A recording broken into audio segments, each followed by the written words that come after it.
Welcome sa Dries TV. Kung interesado ka sa ganitong news, huwag kalimutang isubscribe ang ating YouTube channel. Maraming salamat!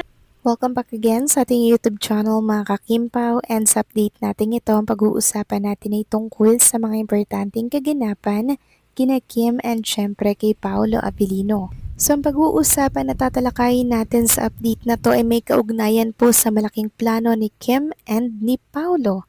Dapat alam niyo po yan, and syempre pag-uusapan din natin itong napapabalita po na pag-alis daw ni Paolo dito po sa showbiz industry. So saan kaya nagmula ang usaping yan? Mamaya, tatalakayin natin yan lahat. Pero bago po ang lahat, maraming salamat sa inyong patuloy na pag-support at pagsubaybay sa mga daily update natin. Kaya naman bilang pasasalamat, narito po ang isang napili kong komento patungkol ito sa naging previous update. Mula ito kay Sakurali, sabi niya, per ayos sigera, I think it would be better to watch the original particular segment of Showtime involving Kim before you make your comment. Giving comment like saying be more sensitive to the feelings bounces back to you. Do you think you are sensitive when you give comment without completely watching the segment? Furthermore, as a director, you know that in a live show, there is an idiot board flash for the artist to read. Sometimes it happens that an artist forgets to read it, make an ad-lib without realizing what is saying. Nobody is perfect. It's a simple scene in a comedy show. Please don't make a mountain out of a molehill. There are more serious problem in our country that needs to be solved. So yun lang nga po, ginang Sakurali, dapat pinanood niya po yung video na kung saan ay viral para po makapag-comment siya ng mas maayos ukol po doon sa viral video ni Kim para po kay Raisa May. And sabi ko nga po, kung may sisisihin man dito, hindi po si Kim Chiu yun, kundi yung mga scriptwriter ng naturang programa.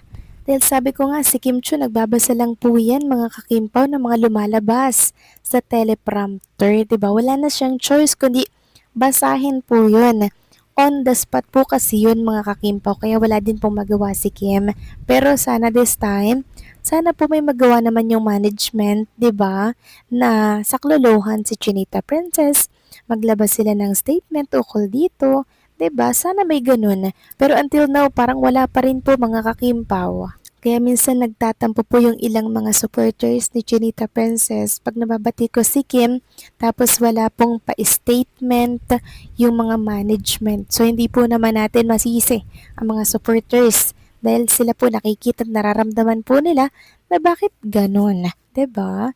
Samantalang pag-usapan naman natin mga kakimpaw ang tungkol naman po dito sa nabasa ko po sa mundo ng social media. May kaugnayan nga po ito sa bagong business venture nitong si Paolo Abilino. So bukod pa po ito sa pinapagawang studio ni Paolo mga kakimpaw, ito pong kanyang mag-o-open na parang playground. Yes, or playhouse ba yun mga kakimpaw? Sabi nga po dito, tapos may other business pa yan siya na under construction na parang studio. Parang ayaw na yata mag-artista ni Paolo. Paninindigan na lang ata talagang pagiging house husband habang nagmamanage ng business nilang mag-asawa kahit wag na magkopino, EMS. So grabe, nakakaloka lang, 'di ba? Parang talagang handang-handa na po si Paolo lumagay sa tahimik kasi talagang nakatutok na po siya sa mga business mga kakimpaw eh. Talagang doon na po umiikot yung pera ni Paolo. Na para bang handang-handa na po siyang umalis sa showbiz industry anytime na gustuhin niya po mga kakimpaw. Talagang sinasaayos na po nilang dalawa ni Chinita Princess yung mga business nila sakaling mag-retire at umalis na po sila sa magulong showbiz industry. Samantalang next topic naman, pag-usapan naman natin ang tungkol naman po dito sa picture at video ni Paula Abilino na kung saan ay hawak-hawak nga po ang ulo ng isang bagets or baby na nakikipaglaro po si Paulo mga kakimpaw. Tuwang-tuwa po si Paulo sa baby. Sabi nga dito, Kimi, mukhang sabik na magka-baby Diyosawa mo. Tapos may nabasa po ako sa comment section ng post na yan.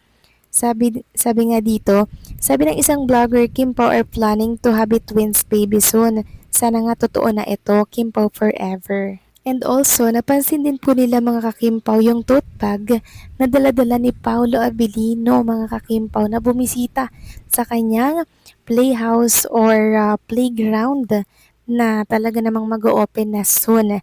So, ito daw nga ba ay kay Chinita Princess? Kasama daw nga kaya si Kim Chu sa pagbisita po dito kasi yung tote bag talaga yung nagdala mga kakimpaw eh. 'Di ba? Laging may ganyan si Chinita Princess. So, possible na andyan din si Kim. All-out support kaya yon sa mga business venture ni Paulo. Ngayon, balikan naman natin ang tungkol nga dito sa malaking plano po ni Kim and Paulo na nabasa natin dito na nagpaplano na daw pong magkaanak kasi halatang halata naman dito sa picture at video na kumakalat na talagang sabik na sabik si Paulo magkaroon po ng baby. Ayan mga kakimpaw, si Aki kasi malaki na, binata na po yun mga kakimpaw. At nakita ko nga yung recent picture ni Aki, malapit na pong magkahawig kay Paula Avellino. Sobrang pogi din, tulad po ng kanyang ama na si Paulo. 'Di ba? Lalo na pala pag nagkaroon sila ng anak ni Chinita Princess, combination po ng Chinita at pogi, 'di ba? Chinita at Chinito. Naku, napakaganda po ng combination ng magiging anak ni Kim and Paulo, and hopefully nga po mga kakimpaw mangyari na itong mga planong ito. Kasi syempre, nagkakaedad na po si Kim, ganoon din si Paulo. 'Di ba? Although sa lalaki okay lang magkaedad, pero si Kim Cho kasi pag babae po ang nagkaedad, syempre hindi na po yun makakabuo ng anak kasi malapit nang mag-menopause, ganyan, mga 45 to 50, menopause na ata yan mga kakimpaw. So, meron pa namang ilang taon si Kim Chu para po makabuo ng anak nilang dalawa ni Paulo. Kaya marahil mga kakimpaw nagpaplano at bumubuo na po si Kim and Paulo ng mga gagawin po nilang hakbang. Kaya si Paulo po ay nakapokus na sa business, mga ganyan pong business So hindi na po sila babayad ng mga playground. Dadalhin lang dito ni Kim and Paulo yung bagets nilang dalawa. Then ayan, enjoy na kahit maghapon pa yan mga kakimpaw. 'Di ba? Kasi siya nga naman po ang may-ari nito or sila ang may-ari nito mga kakimpaw. Kaya nakakatuwa lang kasi si Kim and Paulo sobrang matured enough na. 'Di ba? Business na po ang inaatupag para nga naman po pag alis nila sa showbiz, wala na silang problema dahil pasok pa din ang pera sa kanila kahit nakaupo lang sila at nagmamanage po ng kanilang business.